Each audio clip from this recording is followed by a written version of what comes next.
Hello, boys and girls. It's story time with Uncle Mike. Today's story is As You Like It, a play written by Shakespeare in 1600. The characters in today's story are Duke Senior, who lived in banishment. He had a daughter named Rosalind. Duke Senior had a brother, Duke Frederick, who also had a daughter, Celia. Celia and Rosalind were friends. Now for the story. Duke Senior was banished from the country by his brother Frederick, but many loyal people followed Senior into the forest of Arden. Here they lived simply, hunting game and gathering wild fruits. The forest gave them a leafy roof and mossy beds to sleep on. Duke Senior found himself more content than he had ever been before. Duke Frederick, his brother, his life was not so pleasant. He was plagued by guilt and grew suspicious of all those around him, especially his niece, Rosalind. Rosalind had not gone into exile with her father because Celia, Duke Frederick's only child, had begged for her to stay as a playmate. Celia and Rosalind were firm friends. But as the girls grew into young women, Duke Frederick began to notice how Rosalind outshone his daughter. Rosalind's chestnut brown hair and green eyes attracted more admiring glances than Celia's blonde ringlets and dimpled smile. Duke Frederick's resentment of his niece festered inside him. He was determined that if Rosalind gave him the slightest excuse, he would banish her too, just like her father. One fine morning, Celia and Rosalind visited a village fair on their way home from riding. There they met Lebeau, one of the Duke's courtiers. "Ladies, you're just in time," he declared. "The Duke has offered a purse of 50 ducats to any man who can throw his wrestler, Charles." Two challengers have been carried away groaning. The last contender is a charming young fellow. Everybody wants him to win, but it's more likely that Charles will break his neck. Celia and Rosalind were intrigued enough to follow Lebeau to the wrestling ground. A crowd had gathered around a circle marked out on the grass. Within the circle stood Charles, whose powerful shoulders and flattened nose made him seem more like an ox than a man. Duke Frederick emerged from the crowd and walked over to his daughter and his niece. He kissed Celia's cheek. Rosalind received only the slightest of nods. "I'm glad you're here," said the Duke. "A brave but foolish young stranger insists on fighting my wrestling champion. I can't persuade him to change his mind, but perhaps you can. Fetch him, Lebeau. I must take my place in the judge's chair." The young man Lebeau presented to Celia and Rosalind and was dressed in a dark green doublet and socks. He was tall and athletic, with a mass of blonde hair and clear gray-blue eyes. Rosalind felt giddy. "Do you mean to fight the Duke's wrestlers, sir?" she asked. "I do, my lady," said the stranger. "I wish you wouldn't," blurted Rosalind. "You could be badly hurt." "I wish you wouldn't too," Celia said. "Charles might ruin your you could be killed." The stranger smiled sadly. "I'm touched by your concern, ladies, but the truth is that I need the money," he said. "If I'm injured or killed, so be it. I have no family or friends to care whether I live or die." "I care," thought Rosalind, and her heart went out to the lonely young man. A trumpeter blew a fanfare, and the stranger returned to the wrestling ring. "Begin," Duke Frederick commanded. The wrestlers circled warily. Charles made several lunges, but the stranger evaded his grip, turning and sidestepping as gracefully as a dancer. Charles seemed lumbering in comparison, and the crowd laughed at him. The laughter angered Charles, and anger made him careless. In a move almost too swift to follow, the stranger seized Charles around the waist and threw him to the ground, where he lay dazed and winded. The crowd cheered widely until Duke Frederick stood up from his chair and signaled for silence. "What is your name, young man?" he asked. "I am Orlando, the youngest son of Sir Roland, my lord," said the stranger. Duke Frederick curled his top lip like a snarling dog. "Your late father was my sworn enemy," he rasped, flinging a purse at Orlando's feet. "Take your money and go." He turned. "Have Charles carried to a physician. Celia, come with me." The Duke stormed off with LeBeau in attendance. Celia, her face red with embarrassment at the Duke's behavior, scampered after her father. The crowd melted away, and soon only Orlando and Rosalind were left. Rosalind stepped forward, unfastened a gold chain around her neck, and held it out. "Will you wear this and think of me sometimes, sir?" she said. As Orlando took the chain, his mind went blank. "My lady, he gabbled. "I knew your father," said Rosalind. "He was a gallant gentleman." She reached up and brushed her fingertips against Orlando's cheek, then hurried off. "What?" Orlando thought. "Who? Why?" "A word with you, sir," someone whispered. Orlando turned and saw that LeBeau had returned to the wrestling ground. "Why is Sir Roland's son wrestling at a village fair?" he asked. Orlando sighed. "My older brother Oliver refuses to share our inheritance," he said. "He drove me out at the point of a sword and swore that he would have me murdered if I ever came back." "You're no safer here," confided LeBeau. "The Duke is in one of his black rages and means to do you harm. Go to the Forest of Arden and find Duke Senior. That's what I would do if I had the nerve."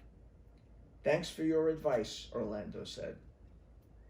"But before I leave, who was that dark-haired lady who spoke to me just now?" "That's the old Duke's daughter, Rosalind," LeBeau informed him. Rosalind, thought Orlando. A pretty name. A lovely name. A wonderful name. All at once, the danger he was in did not seem to matter at all. At the same time as Orlando was setting out for the Forest of Arden, in the garden of the Duke's mansion, Celia was staring in disbelief at her cousin. "How can you be in love with Orlando?" she exclaimed. "You only just met him." "Yet I know we're meant for each other," said Rosalind. Just then Duke Frederick appeared, his brow bent in a fearsome frown. "Leave my house, Rosalind," he barked. "You have 5 days to quit the dukedom. If you're found within 20 miles of here after that, you'll be put to death." Rosalind's face paled. "What have I done to deserve this, uncle?" she asked. "You were talking to the son of my old enemy," the Duke ranted. "No doubt you were plotting to get rid of me and replace me with your father." "I did no such thing, my lord," Rosalind said calmly. "Rosalind would no more plot against you than I would, father," protested Celia. Flecks of foam formed at the corner of the Duke's mouth. "Can you be such a fool, Celia?" he hissed. "Don't you see how she simpers her way into people's affections so that they praise her and mock you? Rosalind must leave or die." Duke Frederick wheeled around and marched back to the mansion. "He's gone mad," whispered Celia. "What will you do, cousin?" "I have no choice but to leave," Rosalind said. "I'll go to Arden and search for my father." "And I'll come with you," said Celia. "I'm not staying here with a madman. I've enough money to last us a long while. And She paused and gnawed at her bottom lip. But how will we manage the journey? Two young women won't be safe alone. Rosalind clapped her hands as inspiration came to her. Wear a country girl's clothes, she said. I'll cut my hair and dress like a man and call myself Ganymede. And I'll be Aliana, said Celia. The cousins laughed like children at play. Some weeks later, Duke Sr. and his followers were seated around a campfire, eating their evening meal. Jacques, a sad nobleman, was spouting an opinion that no one had asked for. Life is a stage on which we play many parts, he said. First we're babies, warm and wet at both ends. Then we're children, dragging ourselves to lessons. Next, we play young lovers who mope about writing ridiculous poetry. Then we're soldiers, diving into the mouths of cannon to prove our courage. In middle age, we grow fat and bore the young with our wisdom.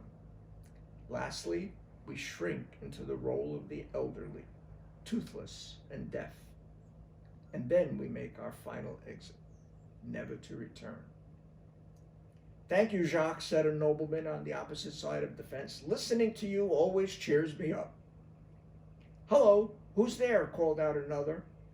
Orlando advanced into the firelight, hands raised to show that he held no weapon. Forgive me, gentlemen, he said. I'd given myself up for lost until I saw your fire. What are you doing wandering in the forest at night? Demanded Jacques. Searching for Duke Sr., said Orlando. And you have found him, Duke Sr. said. What is your name, young sir? Orlando bowed. I am Orlando, youngest son of... Sir Roland de Boys, laughed Duke Sr. I see your father's face in yours, my boy. You're welcome for his sake, as well as your own. Sit down, eat, and tell us the story of how you came to be here. And tell it quickly before Jacques starts up again, a voice pleaded. For over a month, Celia and Rosalind had been living in a cottage near the edge of the forest.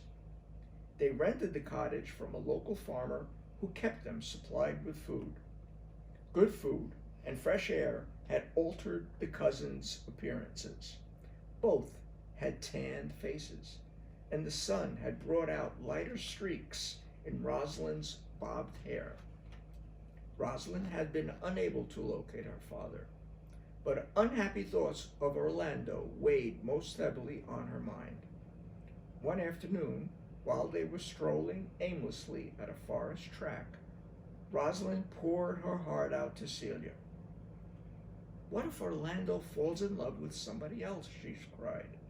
He won't, Celia assured. Not if he loves you as truly as you love him. But I don't know if he loves me, said Rosalind. I think I saw love in his eyes, but he didn't say anything.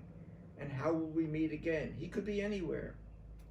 Don't give up hope, said Celia. Love is sure to find a way. She stopped walking and cocked her head to one side. Can you hear that scratching, mumbling sound? It's coming from over there. Cautiously, the young women looked through the branches of a thick clump of bushes.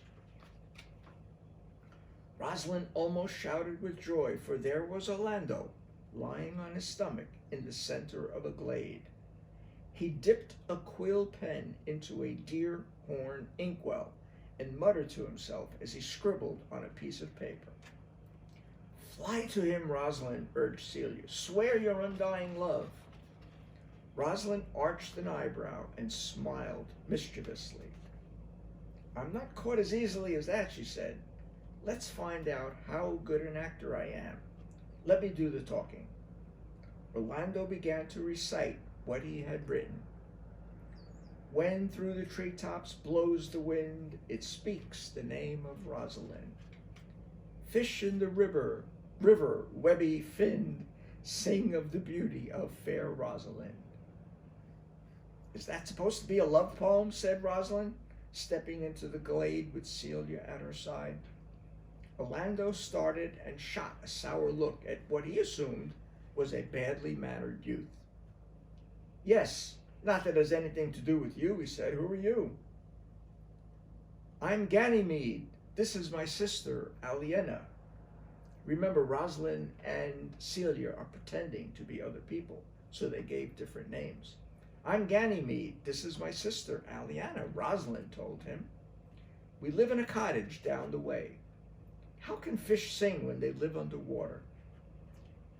In love poetry, dreams come true, Orlando explained. And who's Rosalind? Orlando touched the gold chain around his neck. The woman I love, he gushed. Rosalind snickered. You're not in love. People in love are miserable, but you look happy enough. What would you know of love, insolent boy? Demanded Orlando. Remember, Rosalind dressed up like a boy. Plenty, Rosalind said. It's a disease. I cured a fellow of it once. How? Rosalind shrugged casually. I pretended to be his lady love, she said. First I flirted, then I argued. I was cruel, kind, spiteful, and gentle. I kept leading him on and putting him off. In the end, he was so sick of love that he made a full recovery. I could do the same for you. Orlando shook his head. I don't want to be cured. Of course you do, said Rosalind. That poem of yours was a cry for help if I ever heard one. Come to my cottage every day and I'll cure you in a week. Orlando found the idea amusing. Where is your cottage, he said. I'll show you. Follow me, said Rosalind. Very well, lad. Now, scolded Rosalind, wagging a finger. You call me Rosalind from now on. Agreed? Agreed, fair Rosalind, said Orlando. Next morning, Orlando found Rosalind pacing up and down outside the cottage. Good day, Ganymede. Rosalind, Orlando said. Rosalind looked down her nose at him. You're an hour late, she snapped. Is this how you show a lady your love, by keeping her waiting? Orlando bowed low. Forgive me, my Rosalind. What did I say that I was yours? Rosalind asked sharply. I wish you were, sighed Orlando. Then sweet talk me. Orlando leaned closer. I'd rather kiss before we talk, he purred. Rosalind stepped back. Certainly not, she exclaimed. Talk first, and you might get a kiss after we run out of things to say. Orlando sank down on one knee. Marry me, Rosalind, he begged. Rosalind looked directly into Orlando's eyes. When I marry you, I'll love you with all my heart, and I'll be true to you alone, she vowed. If your Rosalind were here, she would say the same thing. For a dizzy moment, it seemed to Orlando that Ganymede had been transformed into his love. The moment passed. Orlando laughed uneasily, stood up, and brushed the twigs and dust from his knees. I must leave you for a while, he said. I promised Duke Senior that I would dine with him. Duke Senior? Gasped Rosalind. Is his camp nearby? It's easy to find if you know where to look, Orlando said airily. Farewell, sweet Rosalind. I promise to return at 2:00. Don't be late, said Rosalind. After Orlando had gone, Celia came out of the cottage. Oh, Celia, I can't pretend much longer. I love Orlando so much, declared Rosalind as she burst into tears. Why are you crying? Celia inquired. Because I'm so happy. I don't think I'll ever understand this love business, Celia said to her. But she was to learn all about love before too long. 2:00 came and went with no sign of Orlando. Rosalind sat on the doorstep of the cottage and sulked, while Celia hung out the wash. Celia noticed a handsome gentleman coming down the track. The gentleman walked up to her and took off his cap. Are you Aliena? He asked, blushing. I am, sir, replied Celia, also blushing. And is that the youth who calls himself Rosalind? The gentleman continued. It is, said Rosalind. The gentleman held up a blood-stained cloth. Orlando told me to show you this. and to explain why he did not keep his appointment. Rosalind frowned. How do you know Orlando's business? I am his brother, Oliver, the gentleman confessed. This morning I was traveling on foot through the forest. I stopped to rest and fell into a deep sleep. Orlando happened to pass by, just as a lion was about to pounce on me. Without knowing who I was and with no thought of himself, he charged the beast and drove it away. The lion's savage roaring woke me. When I saw how nobly and courageously Orlando had acted, I realized how shamefully I've treated him. Our quarrel is over. I have sworn to Duke Senior that I will give my brother half of all I own. Rosalind pointed at the cloth. Where did that blood come from? She said. It is Orlando's, Oliver told her. Before he ran away, the lion clawed his arm. Luckily, he's in no danger. The Duke's physician is bandaging his wound. Rosalind sprang to her feet. I must go to him, she exclaimed. No, wait, sir. Tell your brother to bring Duke Senior and his men to the chapel just outside the forest tomorrow at noon. I'll bring his true Rosalind there, and they will be married. Rosalind broke into a run. Where are you going? Called Celia. To find a priest. And a dress, Rosalind cried. In the silence that followed Rosalind's departure, Oliver and Celia shyly looked at each other. So, there's to be a wedding tomorrow, Oliver said. Yes, sir, said Celia. Tell me, beautiful Aliana, have you ever thought of getting married? Celia's eyes sparkled. Not until now, sir, she said. The following day at the chapel, there was rejoicing when Duke Senior was reunited with his beloved daughter. Surprises followed. Orlando roared with laughter when Rosalind revealed the truth about herself. And Oliver was so bemused to learn that his bride-to-be was actually named Celia. The happy couples were on the point of entering the chapel when LeBeau galloped up on a gray mare. The courtier slipped from his saddle and bowed to Duke Senior. My lord, Duke Frederick came to the forest last night with a troop of soldiers, he said. He meant to track you down and kill you. Instead, he met a holy hermit who spoke many words of wisdom to him. As a result, Duke Frederick returns your titles and estates. He has joined a monastery. And so shall I, Jacques announced. It's far too happy here for my liking. But it was only the start of that day's happiness. The celebrations went on late into the night, and singing and laughter rang throughout the forest. The end. A story of Shakespeare, as you like it. And that's the story for today. Stay tuned for more videos, more story time with Uncle Mike.